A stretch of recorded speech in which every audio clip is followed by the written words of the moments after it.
Bismillahirrahmanirrahim. Assalamualaikum warahmatullahi wabarakatuh. Perkenalkan, saya Antina Latif, salah satu dosen program studi Teknik Grafika, jurusan Teknik Grafika Politeknik Negeri Media Kreatif.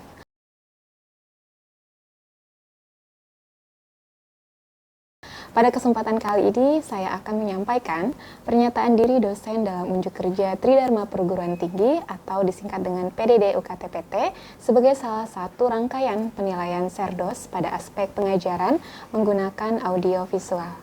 Adapun mata kuliah yang saya ampu selama menjadi dosen dari tahun 2019 adalah K3 dan metodologi penelitian. Izinkan saya untuk menyampaikan salah satu mata kuliah pokok yang saya ampu, yaitu keselamatan dan kesehatan kerja atau K3 manajemen lingkungan. K3 merupakan salah satu mata kuliah wajib yang ada pada semester 5 yang memiliki 2 bobot SKS dengan kode MK TCG 5228. MK K3 ini menjadi mata kuliah wajib sebagai penguatan capaian profil lulusan Prodi Teknik Grafika, yaitu menjadi ahli media teknik grafika yang menguasai bidang pracetak, cetak dan pasca cetak, pemasaran dan bisnis wirausaha grafika yang menerapkan budaya K3 lingkungan. Dalam perkuliahan ini, saya menggunakan pendekatan DIA atau Delivery, Interaction, dan Assessment. Delivery merupakan penjelasan mata kuliah apa yang akan dicapai di akhir pembelajaran yang mengacu pada RPS yang telah dibuat di awal perkuliahan. Interaction menjelaskan proses interaksi dengan mahasiswa selama pembelajaran berlangsung. Adapun assessment adalah penilaian hasil mahasiswa dalam pembelajaran kali ini. Saya akan menjelaskan tentang deskripsi mata kuliah ini. Kode mata kuliah ini adalah TCG 5228. Nama mata kuliahnya adalah K3, Keselamatan dan Kesehatan Kerja Manajemen Lingkungan. Bobot SKS-nya 2, semester 5, dan jumlah pertemuannya ada 16, diantaranya termasuk untuk UTS dan UAS. Mata kuliah ini berisikan tentang konsep keselamatan dan kesehatan kerja dan penerapannya pada sektor proses produksi dari pracetak, cetak, dan pasca cetak yang berdasarkan peraturan perundangan yang berlaku. Untuk CPL ini ada CPL program studi dan CPMK serta sub CPMK atau kemampuan akhir yang akan dicapai. Tentunya CPL ini menyesuaikan dan menguatkan profil lulusan prodi sebagai printing sales eksekutif, asisten printing supervisor atau printing leader, asisten digital atau prepress supervisor, PPIC, R&D staff, UA or QC supervisor, dan purchasing supervisor. Tentunya dalam menjalankan kegiatan proses produksi printing atau grafika, lulusan harus mengaplikasikan prinsip K3 lingkungan. Prinsip K3L ini akan menjadi kompetensi pendukung dalam ujian kompetensi grafika. Selanjutnya, untuk capaian pembelajaran lulusan ini terdiri dari 3 aspek. Ada aspek sikap, ada aspek pengetahuan, dan aspek keterampilan umum. Selanjutnya adalah CPMK. CPMK ini terdiri dari 11 CPMK yang terdiri dari mahasiswa mampu mendeskripsikan dasar K3 dan regulasi K3, mampu menjelaskan kecelakaan kerja dan penyakit akibat kerja yang terjadi di sektor proses produksi grafika. Selanjutnya adalah mahasiswa mampu menjelaskan tentang chemical safety dan konsep dari SSDS. Selain itu, mahasiswa juga mampu menjelaskan tentang konsep ergonomi, konsep K3 lingkungan kerja, dan mampu melakukan manajemen resiko di bidang sektor proses produksi, khususnya menggunakan metode Hiradisi. Selain itu juga mahasiswa mampu menjelaskan konsep umum tentang kebakaran dan mampu melakukan simulasi APAR. Selain itu juga mahasiswa mampu mempraktikkan tindakan P3K yang terjadi kasus-kasusnya pada proses produksi grafika. Selanjutnya mahasiswa juga mampu mempraktikkan penggunaan APD dan mampu melakukan proses manajemen limbah di proses produksi grafika. Adapun bahan kajian di sini saya membaginya menjadi berdasarkan pekanannya. Jadi pertama itu pekan pertama melakukan pendahuluan terlebih dahulu seperti biasa, saya menjelaskan RPS dan juga kontrak perkuliahan yang disepakati oleh seluruh mahasiswa. Kemudian nanti di pekan kedua ada penjelasan tentang konsep dasar K3 dan regulasi K3. Lanjut dengan konsep kecelakaan kerja, implementasinya pada proses produksi grafika dan penyakit akibat kerja. Kemudian ada chemical safety dan konsep SDS bahan kimia pada proses produksi grafika. Kemudian ada konsep ergonomi dan ada K3 lingkungan. Kemudian di pekan ketujuhnya itu nanti ada manajemen resiko menggunakan hiradisi. Kemudian di pekan ke-8 ada UTS. Kemudian nanti di pekan 9 dan 10 itu masih kelanjutan tentang manajemen resiko, di mana pekan ke-9 ini mahasiswa akan melakukan simulasi manajemen resiko skala lab. Kemudian di pekan 10 juga masih ada penjelasan terkait hiradisi. Di pekan 11-nya nanti ada praktek penggunaan APAR simulasi. Kemudian ada tindakan P3K, ada APD, manajemen limbah, dan nanti mahasiswa juga akan mempresentasikan proyek akhir di mata perkuliahan ini. Selanjutnya di pekan 16 yaitu UAS. Adapun referensi yang saya gunakan ini ada beberapa, nanti bisa dilihat pada samping saya ini.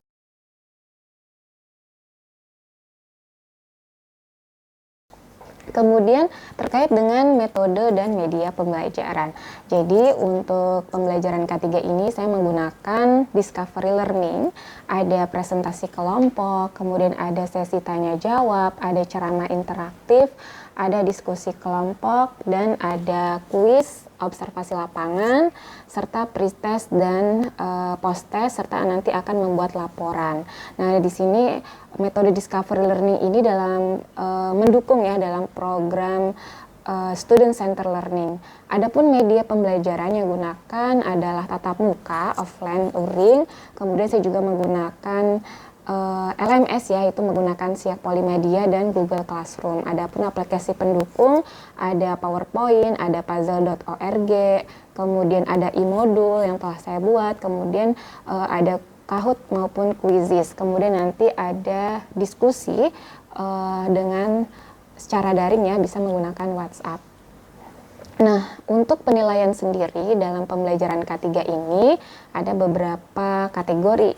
Yang pertama tentu dari kehadiran, ini adalah penilaian yang sebenarnya sudah disepakati oleh kampus kita, Politeknik Negeri Media Kreatif. Kehadiran ada 10%, UTS ada 20%, kemudian ada praktek atau tugas 35%, dan UAS ada 35%. Untuk praktek atau tugas ini nanti akan dibagi lagi menjadi beberapa bagian. Ada tugas 1, tugas 2, dan tugas 3. Tugas 1 ini tentang presentasi kelompok, kemudian tugas 2 tentang journaling, ada beberapa materi terkait kecelakaan kerja dan penyakit akibat kerja, kemudian identifikasi bahan kimia, pengukuran ergonomi, dan identifikasi K3 lingkungan kerja. Kemudian tugas besarnya yang lain adalah tugas 3, yaitu analisis laporan proyek manajemen resiko di skala lab. Adapun nanti praktek atau tugas ini nanti ada ujian harian ya, harian 1, 2, dan lain sebagainya. Dan totalnya itu mencapai, total semuanya adalah 35% untuk tugas. Baik, setelah ini kita akan saksikan bersama pembelajaran yang telah saya lakukan selama perkuliahan ini. Selamat menyaksikan. Baik, kita awali saja perkuliahannya. Bismillahirrahmanirrahim. Assalamualaikum warahmatullahi wabarakatuh. Waalaikumsalam warahmatullahi wabarakatuh. Gimana kabarnya adik-adik hari ini? Alhamdulillah. Oke, kita berdoa terlebih dahulu. Silahkan ketua kelas untuk memimpin doa untuk hari ini. Sebelum memulai pelajaran hari ini, alangkah lebih baiknya kita membaca doa menurut agama masing-masing. Berdoa dimulai.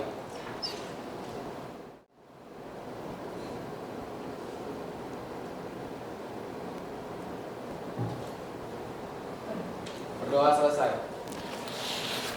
Baik, seperti biasa sebelum kita memulai perkuliahan hari ini, sebelum saya presensi teman-teman masing-masing, kita akan safety and sanitation induction di ruang kelas. Untuk kali ini nanti akan disampaikan oleh teman kita. Kepada Lingga kami persilakan. Berdiri, pakai HP aja. Oke, silakan disimak teman-teman. Sanitation induction. Keempat, tidak merokok di area lingkungan kampus dan sekitarnya. Kelima, menggunakan pakaian rapi dan sopan. Keenam, menggunakan sepatu tertutup. Sekian dari saya. Wassalamualaikum warahmatullahi wabarakatuh. Waalaikumsalam warahmatullahi wabarakatuh. Ya, tepuk tangan untuk Lingga. Oke. Ya. Oke, saya presensi terlebih dahulu ya. Ahmad Jalaluddin Rifai. Oke. Adrian. Kiara.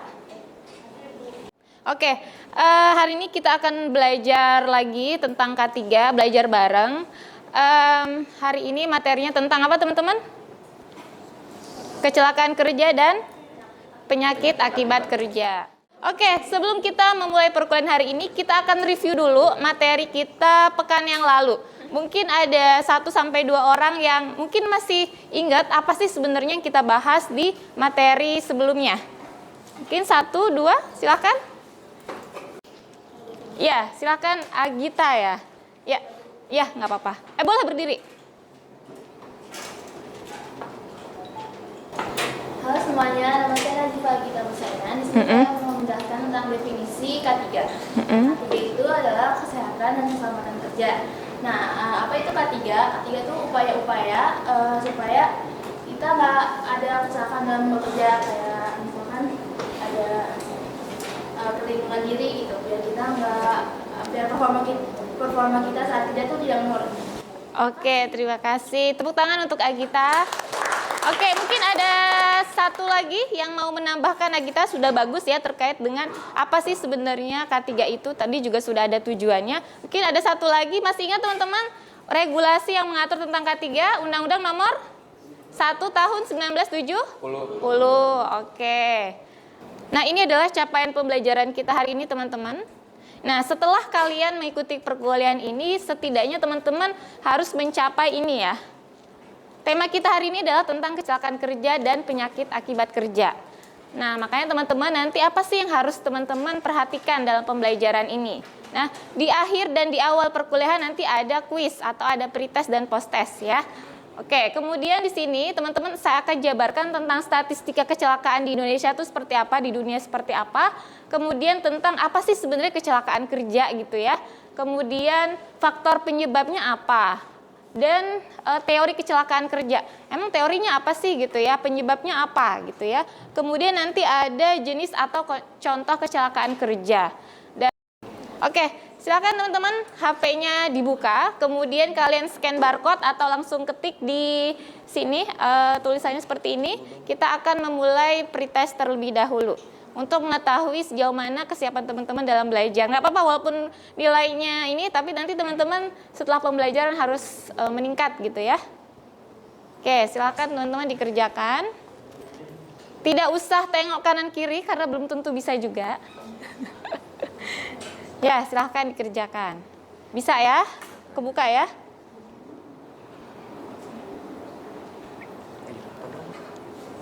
Udah ada di grup.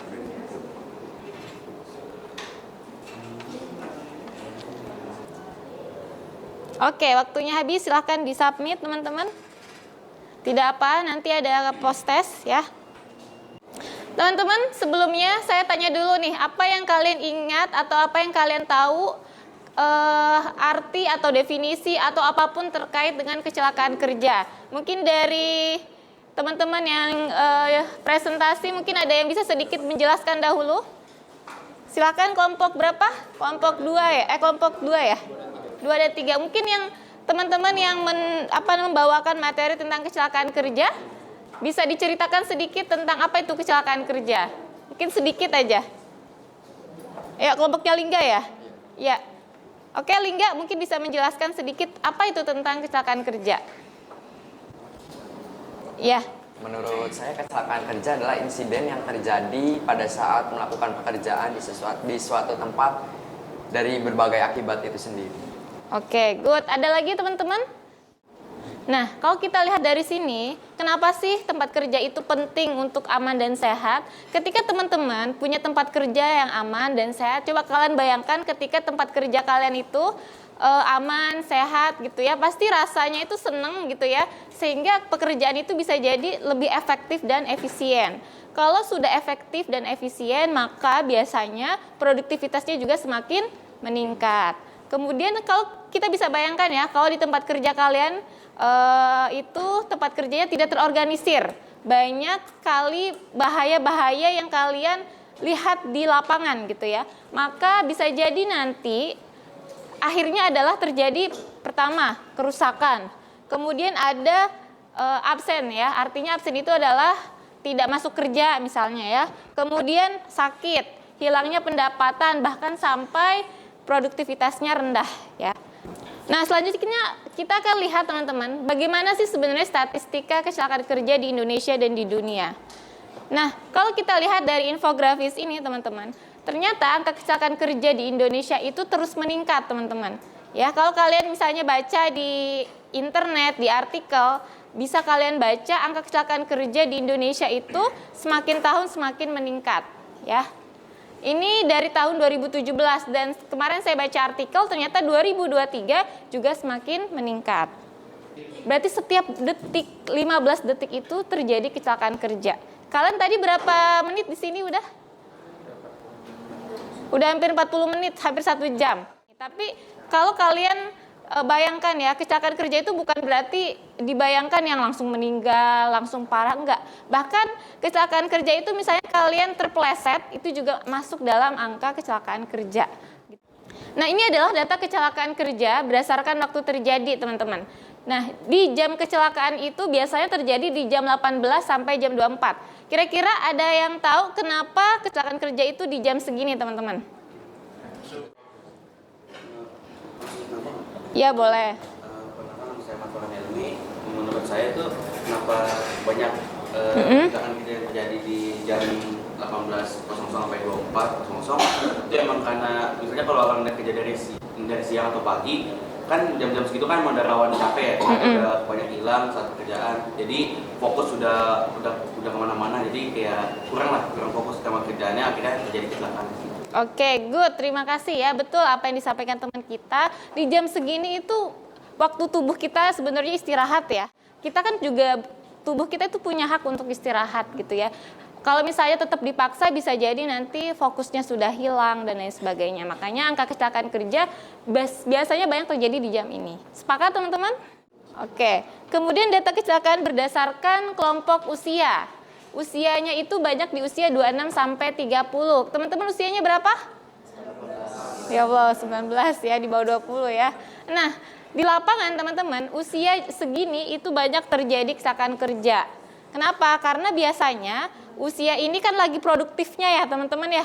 Lagi produktifnya. Kemudian biasanya orang anak-anak muda itu jiwanya energik. Kemudian dia akan mengeksplor dirinya untuk banyak pengen tahunya, banyak banget hal-hal yang harus dia pelajari. Nah, biasanya saat dia banyak mengeksplor itu, bisa jadi dia saking semangatnya gitu ya, dia mengabaikan apa saja nanti resiko dan bahayanya. Gitu ya. Dan juga belum banyak pengalaman gitu ya. Jadi pengen coba ini, coba itu gitu ya. Kalau orang yang sudah misalnya berumur gitu ya, di usia di atas ini, bisa jadi dia karena sudah banyak pengalaman jadi tahu, sehingga dia akan lebih berhati-hati gitu ya. Oke, kemudian ini adalah data kecelakaan berdasarkan bagian tubuh yang sering kena cedera, teman-teman. Ini datanya adalah data secara umum ya, kecelakaan kerja umum di Indonesia. Nah, kebanyakan itu adalah tangan, kepala. Yang paling banyak mana teman-teman? Tangan sama kaki gitu ya. Kalau di industri teman-teman, banyaknya mana nih kira-kira yang kalian tahu? Kemudian ini adalah sumber cederanya. Jadi kecelakaan kerja itu pasti ada sumbernya, sumber yang menyebabkan. Nah, paling tertinggi itu adalah apa teman-teman? Mesin sama faktor lingkungan. Ini ada corak. Corak itu seperti bentuk kecelakaannya ya teman-teman. Nah, ini ada terbentur, terpukul. Nah, itu juga termasuk kecelakaan kerja teman-teman. Jadi nggak cuma tadi terjatuh gitu ya, tapi banyak jenisnya gitu ya. Tersentuh aliran listrik, penghisap, terpapar, dan lain sebagainya. Ini adalah corak kecelakaan kerja. Kalau faktor penyebab, ini tertingginya adalah di pengaman yang tidak sempurna. Maksudnya pengaman tidak sempurna itu misalnya kalian menggunakan APD yang tidak proper atau yang tidak baik. Kemudian misalnya mesinnya tersebut seharusnya punya pengaman, tetapi misalnya sensornya mati dan lain sebagainya. Nah, itu yang menyebabkan tertinggi ya. Nah ini ya teman-teman, jadi perlu saya sampaikan karena teman-teman ini adalah calon tenaga kerja muda ya. Nah anak-anak muda ini karena kalau secara anatomis teman-teman itu masih fase perkembangan ya. Jadi tubuh kalian ini masih dalam proses pertumbuhan juga. Nah makanya banyaknya terjadi kecelakaan kerja dan penyakit akibat kerja juga. Jadi memang teman-teman harus aware, harus sadar dengan kondisi fisiologis tubuh teman-teman juga. Nah ini adalah poin penting dari kecelakaan kerja ini. Pertama, persiapan harus dimulai sejak dini. Tujuannya adalah memberikan kesadaran untuk teman-teman supaya ketika bekerja itu teman-teman punya hak. Hak apa? Hak untuk selamat dan hak untuk sehat. Sesuai dengan undang-undang yang telah kita bahas kemarin ya. Kemudian kaum muda harus menyadari risiko dan mampu memperjuangkan diri teman-teman gitu ya. Pendidikan tentang bahaya, risiko, hak-hak kerja itu perlu dilakukan sejak perkuliahan atau saat kita sekolah gitu ya. Kemudian ketika kita hidup dengan sehat dan selamat, sebenarnya kita sudah mendukung SDGs, Sustainability Development Goals ya. Oke, kemudian kita lanjutkan. Nah, tentang definisi kecelakaan kerja ya. Untuk kecelakaan kerja ini, seperti yang teman-teman sampaikan tadi, kecelakaan kerja itu adalah kejadian tak terduga. Kalau terduga itu ya berarti bukan kecelakaan ya. Kalau misalnya direncanakan apalagi gitu ya, naudzubillah ya. Jadi ini kata kuncinya adalah tak terduga ya. Ada juga yang mengartikan kecelakaan itu adalah kelalaian dari perusahaan, pekerjanya atau kombinasi keduanya ya gitu. Kemudian terjadi pada saat jam kerja dan di tempat kerja atau saat menuju tempat kerja. Saya punya kasus nih teman-teman. Kalau misalnya teman-teman berangkat kerja gitu ya, kemudian kalian kecelakaan tapi belum sampai tempat kerja. Apakah itu termasuk kecelakaan kerja teman-teman? Misalnya Citra nih, Citra kan ya namanya ya. Misalnya Citra pergi ke tempat kerja, naik motor misalnya. Kemudian saat naik motor itu, saat menuju ke tempat kerja, terjadi naudzubillah ya, misalnya tabrakan gitu. Nah, kemudian Citra ini apakah termasuk kecelakaan kerja atau tidak gitu. Menurut Citra apakah itu nanti bisa diklaim oleh BPJS Ketenagakerjaan atau tidak? Bisa. Kenapa Citra? Kalau dilihat dari definisi ini, ya apa? Oke, Zafana dulu, atau Citra dulu? Ya. Menurut saya kan kita arah ke sana ke kemungkinan kan aku ke situ karena buat kerja, jalan ke kerja aja. Karena kalau misalkan aku nggak kerja, mungkin aku nggak akan pakai AS. Aku mungkin di rumah aja. Nah itu mungkin termasuk kecelakaan kerja. Oke, betul ya. Ada lagi mau berpendapat? Biar kedengeran.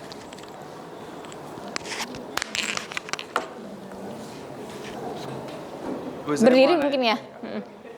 Perkenalkan, nama saya Bagus. Saya mau bertanya, kan di kitchen tuh sering banget tangan kepotong pisau ya. Itu cara biar cepat penghentian kendaraannya?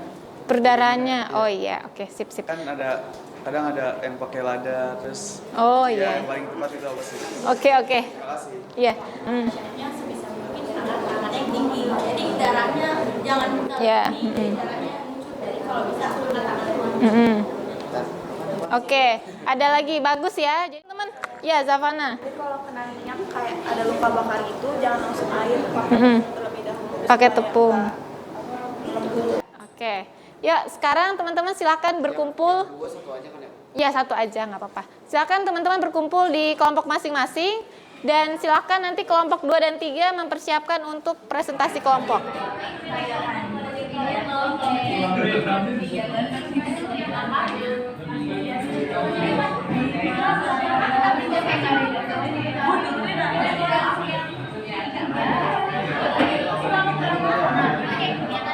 Nah, untuk sepatu, kalau bisa menggunakan sepatu yang anti slip, yang tidak licin, agar kalau misalkan ada tepung yang berserakan atau minyak itu mengurangi potensi kecelakaan kayak terjatuh.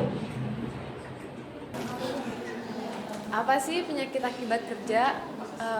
Penyakit akibat kerja adalah penyakit yang disebabkan oleh pekerjaan atau lingkungan kerja.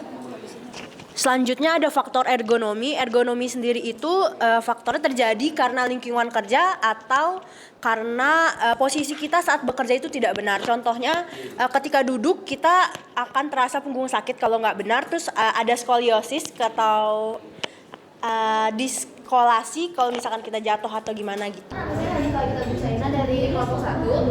Saya mau bertanya, ada nggak sih pekerjaan yang minim banget kecelakaan kerjanya? Nah, kalau misalnya ada tuh pekerjaan apa?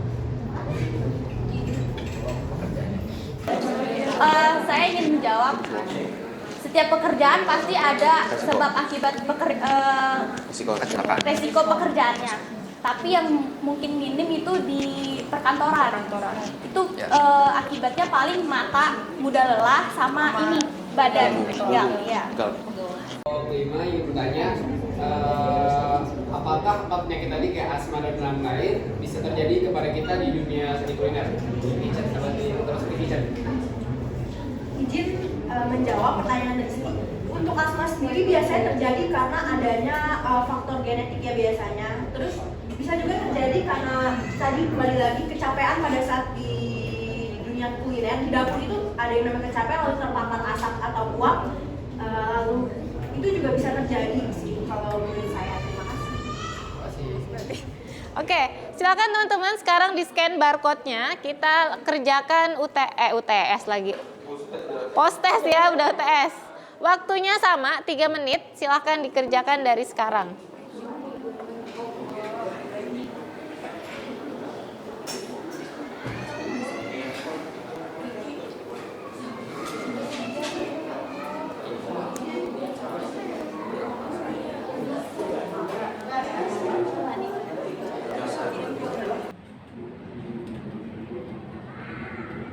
Sudah selesai?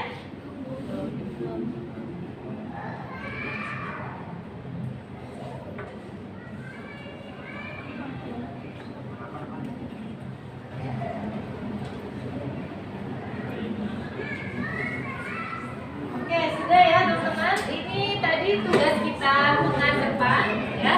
Tadi teman-teman sudah mengerjakan ya. Nanti silakan diketik saja tadi pekerjaannya. Pekerjaan tersebut sudah ringan ya, tinggal ketik aja, gelap. Kemudian nanti saya pilih random pekan depan untuk mempresentasikan tugas untuk hari ini. Nah, pekan depan nanti ada presentasi kelompok berapa? Kelompok ya. Kelompok 4 tentang apa? K3 lingkungan kerja kalau tidak salah ya. Oke, mungkin itu ya pembelajaran kita pagi hari ini dari jam 8.30 lah ya sampai jam 10.17 ya. Terima kasih atas kesempatan hari ini, antusiasme teman-teman dan semangat teman-teman hari ini. Mudah-mudahan hari ini kita bisa mendapatkan ilmu yang bermanfaat dan kedepannya bisa kita aplikasikan ya di tempat kerja. Mohon maaf lahir dan batin. Assalamualaikum warahmatullahi wabarakatuh. Terima kasih Bu. Ininya dikumpulkan ya. Demikian penjelasan RPS dan cuplikan pembelajaran yang telah disampaikan. Salam vokasi, kuat dan menguatkan. Wassalamualaikum warahmatullahi wabarakatuh.